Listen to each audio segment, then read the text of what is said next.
Une chose que je désire ardemment. Cette chose que je désire ardemment, c'est la présence de Dieu. C'est habiter dans la présence de Dieu et y demeurer. Nous devons apprendre à obéir aux lois du Seigneur. Plus de proximité avec Dieu. C'est ce que nous serons en train de chercher durant ces 21 jours de jeûne et de prière. Donc bien aimé, pendant ce Bunda, nous ne cherchons pas les choses matérielles, nous cherchons l'Éternel. Reste focus, que ton cœur demeure dans la soif et dans l'attente de Dieu. Il n'y a que comme ça que tu pourras bénir le Seigneur le 24 novembre, le dimanche 24. Tu célébreras le Dieu qui exauce la prière. Amen, amen.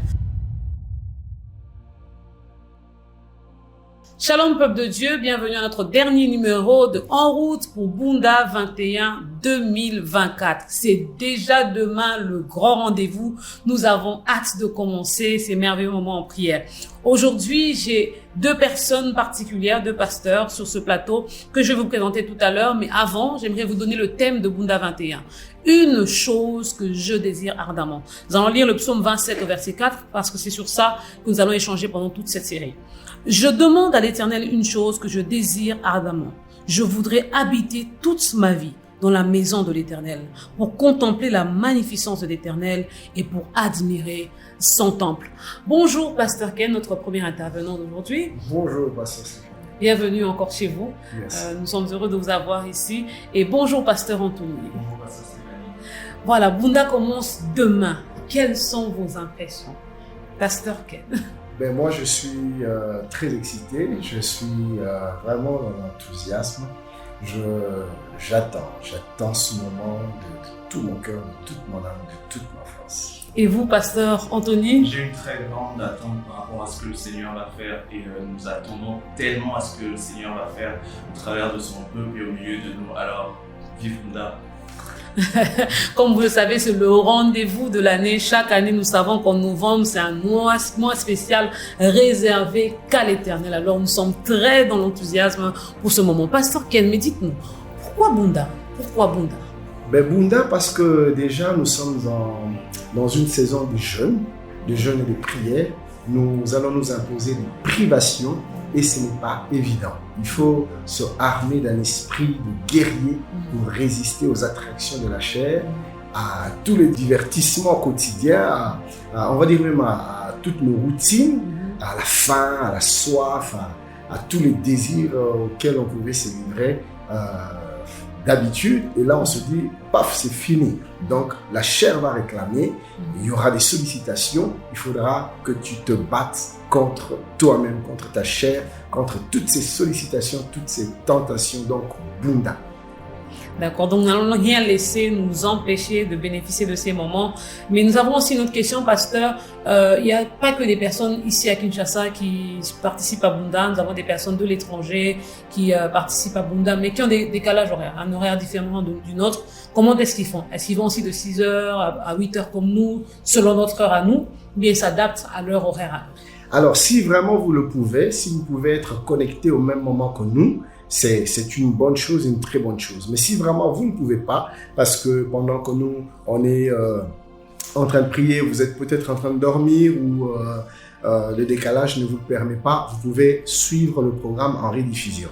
Et nous avions eu plusieurs témoignages de gens qui ont suivi le même programme en rediffusion quelques heures plus tard, mais le même impact que ceux qui suivaient en présentiel. Et on a même eu des témoignages de gens qui ont suivi plusieurs jours plus tard et le Seigneur les a profondément touchés. Le tout, c'est le cœur avec lequel on suit, que ce soit en présentiel, que ce soit en suivant le live ou que ce soit en rediffusion. Quand on attend quelque chose de la part de Dieu, quand on cherche Dieu de tout son cœur, il se révèle. Donc dans tout le cas, nous nous encourageons à être tous connectés en direct ou en rediffusion, ça n'a aucune différence. D'accord, merci Pasteur. Mais alors, en ce qui concerne le jeûne, est-ce qu'on doit jeûner de 6h jusqu'au soir comme ici, en adaptant avec leur horaire? Bien sûr, ceux qui sont dans le décalage, ils adaptent l'horaire par rapport à leur programme, par rapport à leur quotidien. D'accord, merci Pasteur. J'ai d'autres questions encore à vous poser. L'autre question que j'ai, c'est d'où vient ce thème, Psaume 27, verset 4? une chose que je désire ardemment. Pourquoi c'était choisi comme thème central de ce Bunda 21? Voilà, déjà, comme je l'ai dit dans une des émissions précédentes, un des podcasts précédents, c'est que le Seigneur l'a imposé dans mon cœur. Bunda, nous nous oublions. Nous oublions nos désirs, nous oublions nos défis, nos challenges, nous oublions nos problèmes personnels. Durant Bunda, nous sommes focus sur Dieu. Bunda, c'est un peu comme le sabbat dans l'Ancienne Alliance, où Dieu disait au peuple, vous allez tout arrêter, toutes les attentions seront tournées, fixées vers moi. Et durant Bunda 21, nous nous oublions, nous tournons nos cœurs vers nous, Seigneur, nous ne cherchons que Dieu. D'où le thème de cette année, une chose que je désire ardemment. Cette chose que je désire ardemment, c'est la présence de Dieu, c'est habiter dans la présence de Dieu et y demeurer. Donc plus de communion, plus d'attachement, plus de proximité avec Dieu. C'est ce que nous serons en train de chercher durant ces 21 jours de jeûne de prière. Donc, bien aimé, pendant ce Bunda, nous ne cherchons pas l'argent, nous ne cherchons pas les choses matérielles, nous cherchons l'Éternel, nous désirons sa présence. Je vais aller un peu vers le pasteur Anthony pour avoir son point de vue avant de rentrer vers pasteur Ken. En tenant compte du thème que pasteur Ken a communiqué tout à l'heure, quel peut être le sujet de prière qu'un chrétien qui participe à Bunda peut exploiter? La quête de Dieu, la recherche du Seigneur, l'aspiration à la présence de Dieu, ainsi que faire de Dieu notre priorité, faire de Dieu sa priorité. Pourquoi? Parce que il est supposé que par plusieurs étudiants de la Bible, que David pourrait être roi pendant ce temps-là. Et alors David est en train de demander la présence de Dieu, malgré son grand titre qu'il avait, malgré qu'il était roi, il désire quand même être dans la présence de Dieu. Alors j'aimerais dire à toi, mon frère, ma sœur, il se peut que tu sois très occupé comme un roi, il se peut que tu aies beaucoup d'occupations dans ta vie, mais j'aimerais te dire, fais de Dieu ta priorité et que ce soit le sujet de ton cœur, que ce soit le désir ardent de ton cœur, comme cela a été le cas pour notre roi David. Donc nous retenons que la soif de Dieu est notre motif principal pendant ce Bunda. Je rentre vers le pasteur Ken. C'est clair que comme c'est de lui à lui que Dieu a placé ce thème. Pasteur, quels sont les sujets de prière que vous recommanderez à des chrétiens? Ben écoutez, un peu comme le disait le pasteur Anthony tout à l'heure, Dieu c'est tout ce que nous avons. Je suis tenté de dire que Dieu doit être notre priorité, ou comme devons faire de Dieu notre priorité, mais Dieu est bien plus qu'une priorité. Dieu, c'est même la raison de notre existence. Et pendant ce Bunda, c'est tout ce que nous allons demander à Dieu. Seigneur, je veux faire de toi ce que j'ai de plus cher, ce que j'ai de plus précieux. Augmente la soif de toi dans mon cœur. Donc, l'un des sujets de prière pendant ce temps de Bunda, ça serait donne-moi plus de soif de toi. Parce que pasteur Stéphanie, il est triste de constater qu'aujourd'hui, au milieu des chrétiens, parmi les enfants de Dieu, il y en a qui n'ont pas du tout développé la soif de Dieu. Il y a des chrétiens pour qui la présence de Dieu n'est pas une quête. Il y en a qui vivent sans véritablement soupirer, languir après la présence de Dieu. Et j'ai souvent remarqué ça dans des réunions de prière des enfants de Dieu. Quand vous priez pour les autres aspects, les gens sont très motivés, sont vraiment en train de prier de toute leur force. Mais dès l'instant qu'on se met à prier pour plus de Dieu, pour plus de présence de Dieu, on dirait que les gens sont ennuyés. On dirait que les gens ne savent pas quoi demander. Ça, c'est quelque chose qui a toujours déchiré mon cœur. Comment puis-je demander à Dieu avec le mariage avec beaucoup plus d'ardeur que quand je prie pour la présence de Dieu? Et j'ai un fardeau dans mon cœur que nous puissions, que le peuple de Dieu, que désire Dieu plus que tout, plus que l'or, plus que l'argent, plus que le mariage, plus que le travail, que cela soit véritablement un cri de leur cœur. Chercher Dieu pour Dieu, plus de présence de Dieu, plus de proximité, plus de communion, plus d'intimité, plus de consécration. Et durant ces Bunda 21, c'est le genre de choses que nous allons demander à Dieu. Donne-moi plus de soif de toi, donne-moi plus de désir de toi, que la flamme de ta présence puisse me consumer, puisse m'embraser, que je ne vive que pour toi. Et il y a ce texte de Psaume 63, où David est en train de dire dans une terre aride, desséchée, sans eau, mon âme soupire après toi.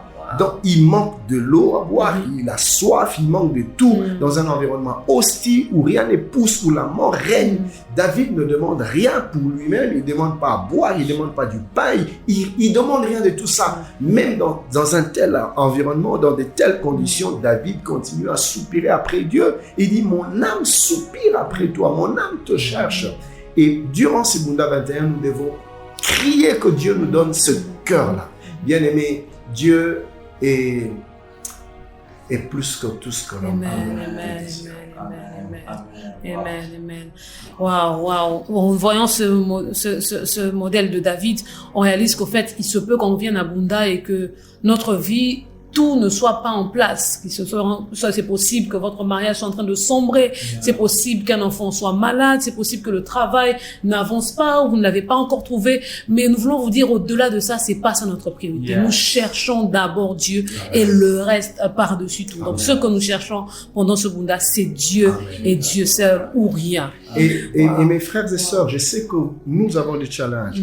Vous avez des défis, mais faites cet exercice. Nous l'avons vu les Bundas passer, où les frères et sœurs ont oublié leurs besoins, ils ont cherché Dieu, plus de Dieu, et les témoignages, c'était juste extraordinaire. Le Seigneur a répondu aux questions, aux prières non formulées. Le Seigneur a exaucé. Et Jésus a dit, cherchez premièrement le royaume des cieux et sa justice, et toutes choses vous seront données par surcroît. Je ne dis pas que cette année, un peu comme cela a été, je pense, il y a 2 ans passés, où on ne demandait rien d'autre que Dieu. Cette année-ci, par la grâce de Dieu, on aura des moments où on priera aussi pour d'autres aspects, parce que je n'ai pas reçu l'orientation comme c'est fut cette année-là, mais la quête de Dieu sera notre requête principale.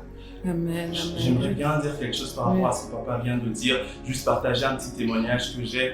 Alors, c'était à un moment donné où je priais, je demandais à Dieu avoir une direction par rapport à mes études et je ne savais que faire. Et pendant très longtemps, j'ai prié pour ça, je n'avais aucune direction. Alors j'ai juste commencé à demander la présence de Dieu, Et pendant ce temps-là, à un moment donné, j'ai vu le Seigneur me communiquer une parole très claire par rapport à ce que je devais faire, par rapport au choix que je devais faire, par rapport à mes études.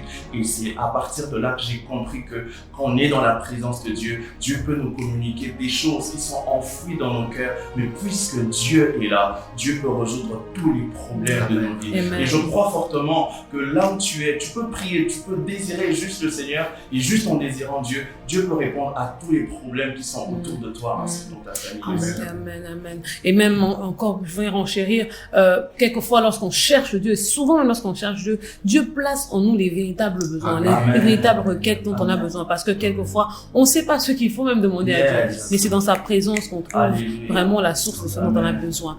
Alors, Pasteur Ken, je reviens toujours sur ce même texte. Psaume 27:4 exprime un désir ardent de demeurer dans la maison de Dieu. Comment pouvons-nous, en tant que chrétiens modernes, en ce temps, au XXIe siècle, en 2024, interpréter ce désir dans notre vie quotidienne, surtout pendant Bunda?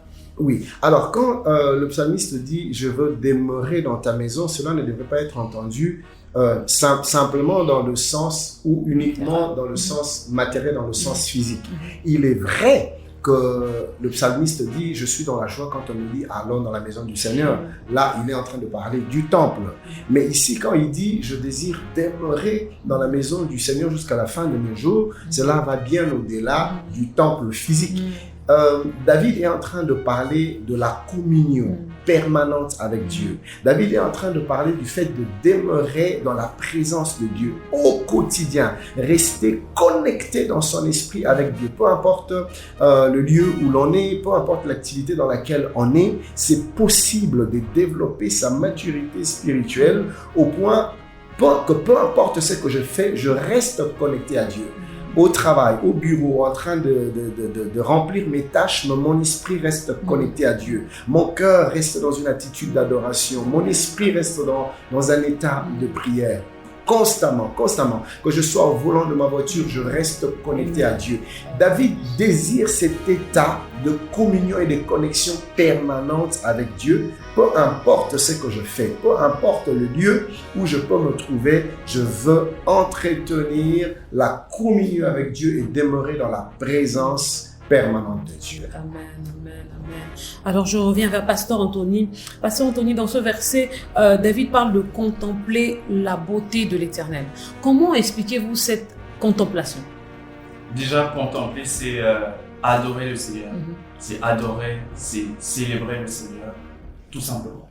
Mais est-ce que ça peut changer notre approche de la prière ou du jeûne? Bien sûr que oui. Ça changera forcément notre manière d'adorer, notre manière de prier, notre manière de jeûner. Je vais donner juste un petit exemple sur Moïse. Moïse se retrouve sur la montagne de Sinaï et la Bible est en train de dire que la gloire de l'Éternel était au-dessus de la montagne. Et pendant ce temps, malgré que la gloire de l'Éternel était au-dessus de la montagne, Moïse fait une prière et dit « Si j'ai trouvé grâce à tes yeux, fais-moi voir ta gloire. » Comment Moïse peut encore demander la gloire alors que la Bible dit que la gloire était déjà au-dessus de la montagne sur le mont Sinaï? Pourquoi? Parce que le fait de voir la gloire de Dieu, le fait d'être proche du Seigneur, le fait d'avoir une proximité avec Dieu pousse Moïse à désirer encore plus de Dieu. Ça change son degré de prière, ça change ses attentes envers Dieu. Pourquoi? Parce qu'il entre dans une autre profondeur. Et je crois qu'une profondeur attire une autre. Une contemplation attire un désir de contempler plus encore le Seigneur. Et c'est ce que Moïse fait. Et plus tu pries et plus tu rencontres Dieu, ça change ta manière de faire, ça change ta manière de jeûner, ça change ta manière de t'approcher de Dieu. Tu ne t'approcheras plus de Dieu de la même manière que tu t'approchais autrefois. Tu ne vas plus jeûner de la même manière que tu jeûnais autrefois. Autrefois, peut-être que tu étais distrait parce qu'il y avait autour de toi. Mais quand tu contemples le Seigneur, cela change ta manière de faire, cela change ta manière d'être. Et on peut remarquer que Moïse est descendu différent de la montagne. Pourquoi? Parce qu'il a contemplé Dieu et il a contemplé Dieu différemment. Alors je crois fermement que pendant cette période de Bunda, tu seras en train de contempler le Seigneur et cela va même changer ta manière d'adorer. Cela va changer ta manière de prier, cela va changer ta manière de jeûner. Et je crois fermement qu'en contemplant le Seigneur, nous pourrons être changés dans notre manière de jeûner ainsi que de prier. Oui, un peu comme Paul dit dans 2 Corinthiens 3,18, nous tous qui le visage découvert, Alléluia. Contemplant comme dans un miroir la gloire du Seigneur, nous sommes transformés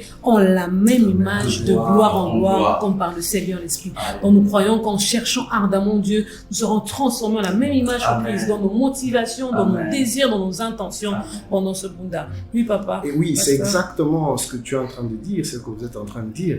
Le prophète Ésaïe, dans Ésaïe 6, vit exactement la même chose. Quand il contemple la gloire de Dieu, il dit: je vis le Seigneur assis sur un trône très élevé, il voit les anges, il voit la gloire de la présence de Dieu. À un moment donné, il s'écrie: malheur à moi, je suis perdu, car je suis un homme dont les lèvres sont impures et j'habite au milieu d'un peuple dont les lèvres sont impures, mais mes yeux ont vu le roi. Donc la contemplation de la présence de Dieu lui a ouvert les yeux sur lui-même, sur sa propre nature, sur les réalités de sa vie, et ça a créé un déclic, ça l'a poussé à la repentance, et directement il est prêt à répondre même aux attentes de Dieu, parce que quelque temps après, il comprend le désir de Dieu, il entend la voix de Dieu qui lui dit: mais qui enverrai-je? Et il était spontané, il dit: me voici, avant moi. Donc là, ce que tu dis, Pasteur Anthony, c'est fondamental, même ce que Pasteur Stéphanie venait de dire tout à l'heure, le fait de contempler Dieu, le fait d'adorer Dieu, le fait d'admirer Dieu, le fait d'apprécier Dieu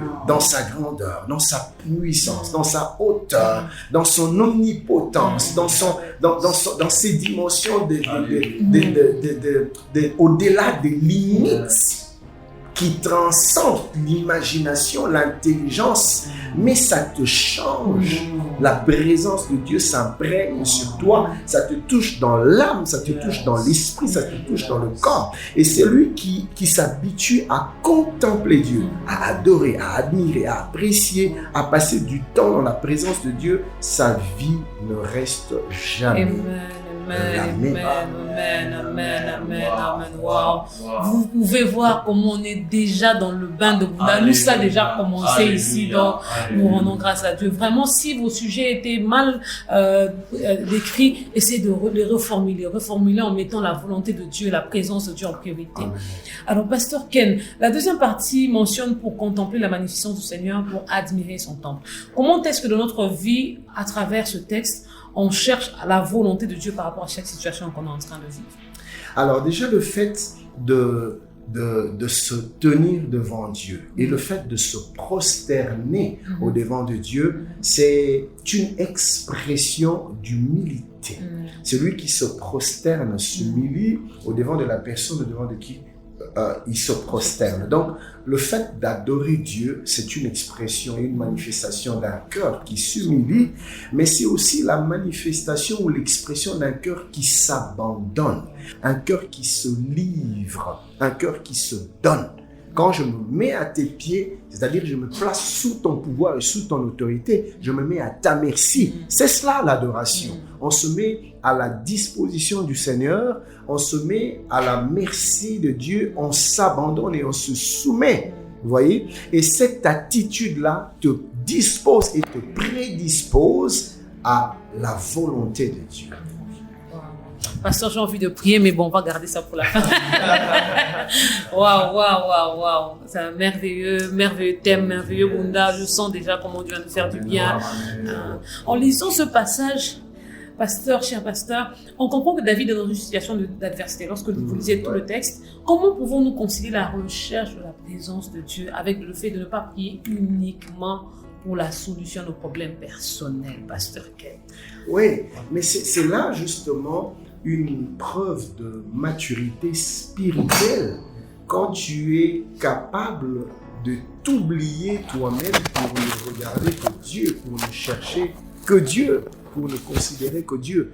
Alors, et ça, c'est quelque chose qui ne laisse pas Dieu indifférent. Quand un homme, quand une femme vient dans sa présence, ayant des besoins, des challenges, des attentes, mais il n'est pas focus sur ses propres besoins, mais tourne son regard vers Dieu, pas pour ce que Dieu peut donner, pas pour ce que Dieu peut faire, mais pour ce que Dieu est, et se met à adorer Dieu, au lieu de prier que Dieu exauce ses préoccupations. Ça, c'est une attitude qui ne laisse pas Dieu indifférent.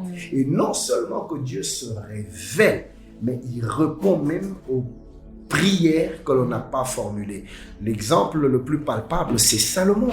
Dieu lui dit, que veux-tu que je fasse pour toi? Salomon ne demande rien pour lui-même. Il demande rien.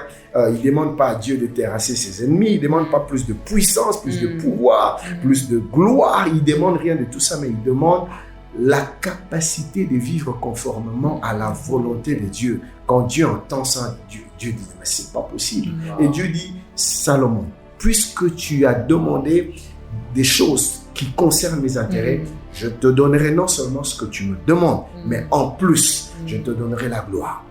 Je te donnerai la renommée. Je te donnerai la puissance. Je te donnerai, il dit, je te donnerai la prospérité et toutes ces choses, je te le donnerai de manière à ce qu'il n'y aura pas de roi qui sera ton égal avant toi et même après toi. Vous voyez? Alors, le fait de faire de Dieu la priorité, le fait de faire de Dieu ce que l'on cherche au-delà des besoins que nous pouvons avoir, ne laisse pas Dieu indifférent. Et le Seigneur se manifeste au-delà des attentes quand on fait de lui le principal sujet de nos requêtes en dépit de nos besoins personnels. Waouh. Pasteur, ça me pousse comme ça à me poser une question. Parfois, on pense que lorsque Dieu nous répond par rapport à nos requêtes ou bien lorsqu'on s'approche de lui, il nous dira exactement ce qu'on veut. Mais il peut arriver que pendant Bunda, voilà, une sœur ou un frère était engagé dans une relation et pendant ce Bunda, Dieu dit non, je veux que tu sois proche de moi, sépare-toi de cette relation. Est-ce que ça sera toujours dans notre avantage ou bien est-ce que c'est un piège aussi de chercher Dieu, de ne pas avoir ce qu'on voudrait avoir? Oui, alors, un peu ce que je disais tout à l'heure, quand on s'approche de Dieu dans un esprit d'adoration, on se soumet, on se rend disponible. Un peu comme Marie pouvait dire, quand Gabriel l'a visité, Marie dit, je suis ta servante, qui ne soit faite selon ta volonté. C'est vraiment avec cette attitude-là que nous approchons de Dieu. Parce que si tu t'approches de Dieu, tu contemples sa face avec dans le cœur l'intention de ne pas te soumettre à ce que Dieu veut. Ce que tu es en train de te mentir à toi-même, même ce que tu es en train de faire n'est qu'un faux semblant. Tu es faux, tu n'es pas vrai. Parce que dans ton cœur, tu prétends chercher Dieu, mais tu ne cherches pas Dieu parce que dans ton cœur, tu n'es pas prêt à faire ce que Dieu te demande, à faire ce que Dieu veut. Celui qui cherche Dieu, celui qui se livre à Dieu, il se soumet complètement et totalement et il est prêt à faire ce que Dieu lui demande. Alors, il est vrai qu'il y a des choses que Dieu nous demande qui ne nous plaisent pas toujours. Un peu comme il a dit à Pierre, il dit quand tu seras vieux, quelqu'un d'autre te prendra par la main et te conduira sur un chemin que tu ne voudras pas. Donc, il est tout à fait possible que Dieu, alors qu'on se tient dans sa présence, qui nous demande des choses qui ne vont pas nous plaire. Là encore, nous avons besoin de cette humilité qui nous pousse à dire, Seigneur, je n'y arriverai pas par moi-même, donne-moi la force de faire ce que tu me demandes de faire.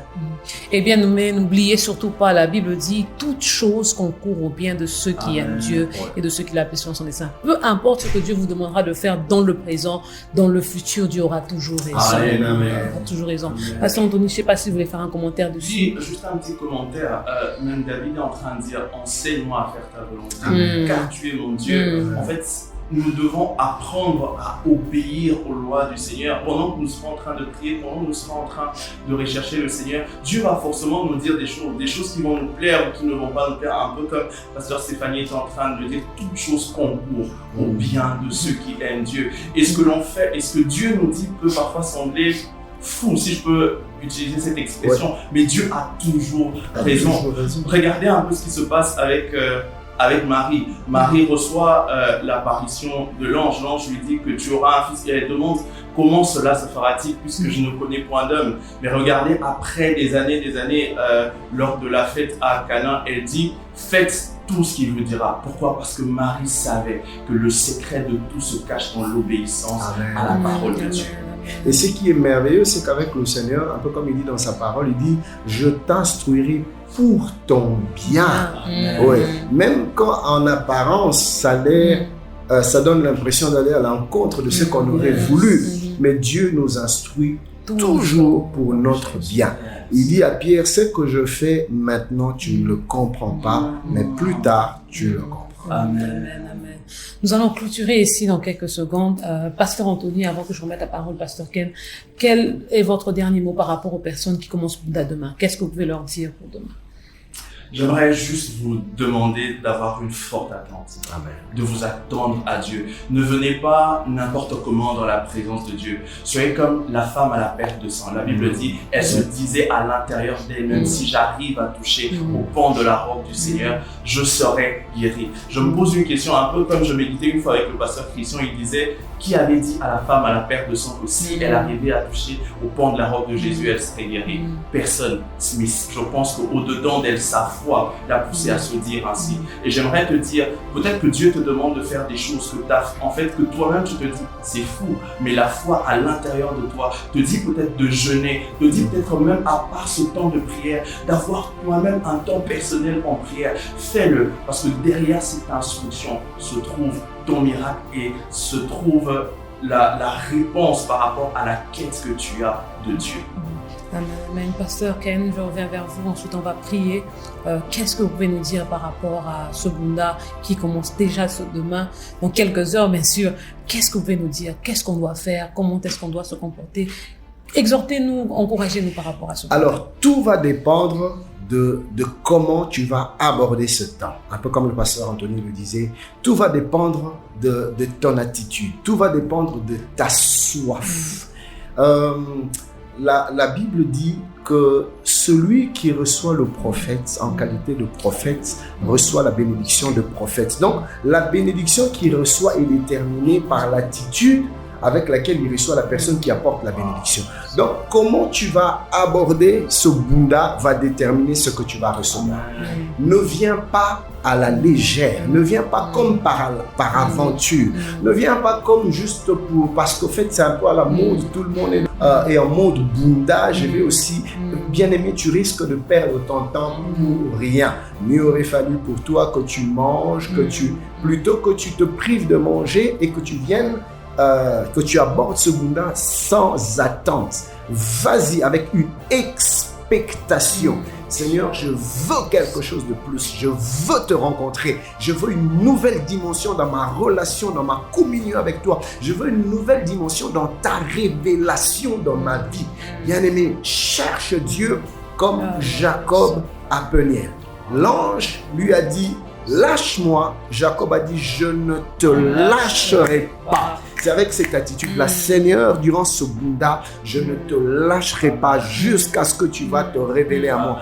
Et bien aimé, aussi longtemps que quelque chose ne se passe pas, ne te permet aucune distraction. Reste focus dans les sessions du matin. Reste focus dans les sessions de midi, dans les sessions du soir. Même quand tu rentreras chez toi à la maison, tu iras au boulot. Reste focus, que ton cœur demeure dans la soif et dans l'attente de Dieu. Il n'y a que comme ça que tu pourras bénir le Seigneur le 24 novembre, le dimanche 24, quand on sera en train de célébrer, tu célébreras le Dieu qui exauce la prière. Amen, amen.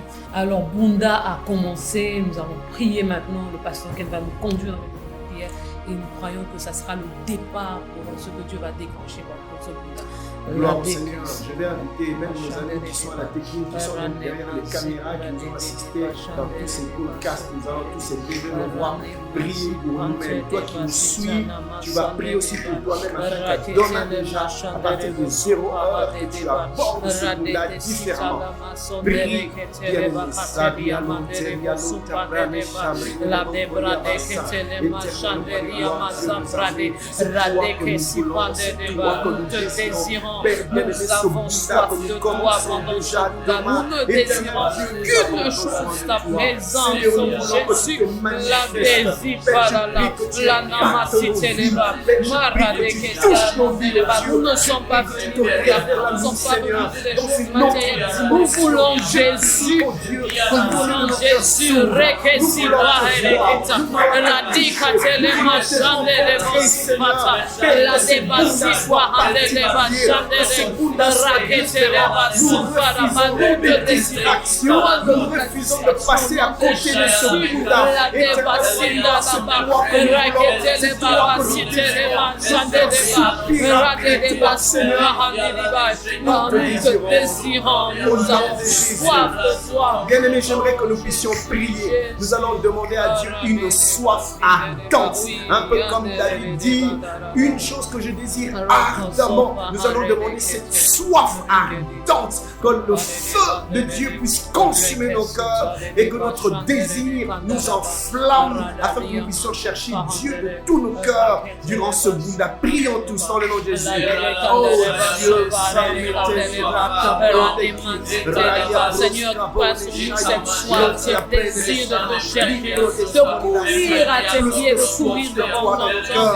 Oh Dieu, Seigneur, il n'y a que toi qui peux créer en nous le vouloir et le faire, en nous capable de courir jour après jour, session après session, dans ta présence. Remplis-nous de toi et de ta soif. Oh Dieu, que quelque chose se passe dans nos maisons, que quelque chose se passe dans nos familles, que quelque chose se passe dans nos Seigneur, que ta présence remplisse nos maisons, que ta présence remplisse chaque environnement, sur ce matin de te chercher. Père, nous voulons te voir, Seigneur, de gloire en gloire, pour être transformé dans la même image de toi. dans ton sanctuaire, et que quelque chose se passe. Seigneur Dieu, nous te désirons, Seigneur, nous te désirons, Seigneur, manifeste-toi durant ces 21 jours, Dieu, manifeste-toi. Ouvre nos yeux afin que nous puissions te voir, te connaître davantage, t'aimer de plus en plus, Seigneur. Nous avons soif de toi. Je vais prier pour nous. Dieu de gloire, Dieu tout-puissant, c'est toi qui as inspiré ce programme. C'est toi qui nous as convoqués sur cette sainte montagne. Père, à partir de demain, à 0 heure, éternel Dieu puissant, nous allons mettre de côté la nourriture que nous aimons tant de choses que nous aimons, Seigneur. Nous allons tourner nos regards vers toi, te chercher dans le jeûne et la prière. Je prie, Seigneur, afin que ce moment, ces 21 jours, puisse avoir un impact considérable dans nos vies. Je prie, Dieu Tout-Puissant, que tu nous sois favorable, que tu te révèles. Seigneur, que ce soit pour ceux qui seront là tous les jours, matin, midi, soir, en présentiel, que ceux qui vont nous suivre en live, en direct, que ceux qui vont nous suivre en rediffusion. Éternel, je prie pour le même impact, que nos vies soient touchées, que nos vies soient impactées, que quelque chose se passe dans nos corps, dans nos âmes, dans nos esprits. Nous voulons te connaître dans une autre dimension. Père, plus de communion avec toi, plus d'attachement, plus de profondeur avec toi, plus de consécration. Que ce Bunda puisse amener des shifts dans notre marche avec toi, oh Dieu. Éternel, je me lève et je m'oppose contre toute forme de distraction au nom de Jésus. Il y a eu des divertissements. Nous mettons toutes ces choses à côté, que rien ne nous distrait, que rien ne nous éloigne de toi.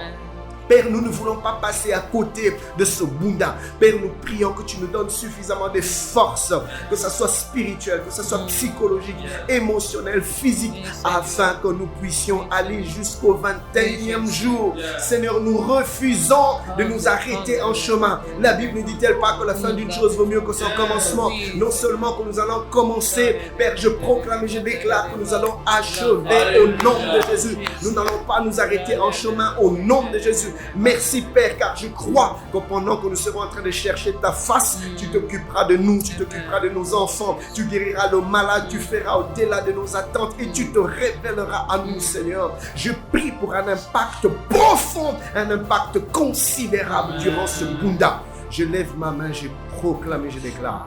Mon frère, ta vie ne sera plus jamais comme avant. Après ces 21 jours, tu connaîtras Dieu dans une autre dimension. Oui. Le Seigneur va se révéler à toi tel que tu ne l'as jamais connu auparavant. Je proclame et je déclare au nom de Jésus-Christ qu'après ces 21 jours, les faiblesses d'autrefois ne seront plus ton lot. Les failles d'autrefois, les négligences d'autrefois ne seront plus ta portion au nom de Jésus. Les faiblesses d'autrefois, les péchés d'autrefois, les chutes d'autrefois ne seront plus nommés dans ta vie au nom de Jésus.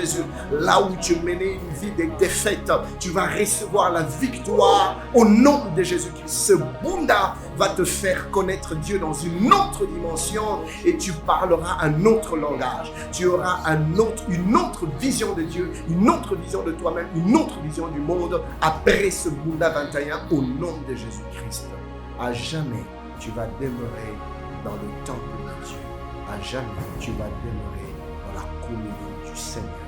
Au nom de Jésus-Christ, nous avons prié et tous ensemble. Amen. Amen. Oh,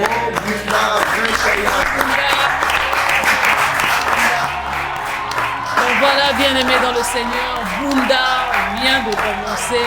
Bienvenue à Bunda 21. Que l'Éternel vous bénisse. On se revoit déjà demain à 6h juste au temple de l'église. Que Dieu vous bénisse.